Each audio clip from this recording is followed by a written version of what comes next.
ఎడముఖము పెడముఖము పెడతారు, ఎదురు పడితే ఎట్నో చూస్తారు.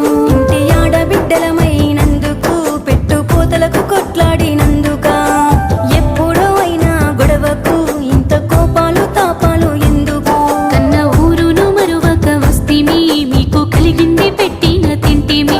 మా వదినేను ఏమన్నా అంటిమా, అందరూలే ఎదిరించి తిరితిమా. మీ భాగ్యము మా కొద్దు వదినే, మా బలగాన్ని ఎడబాప కొదినే.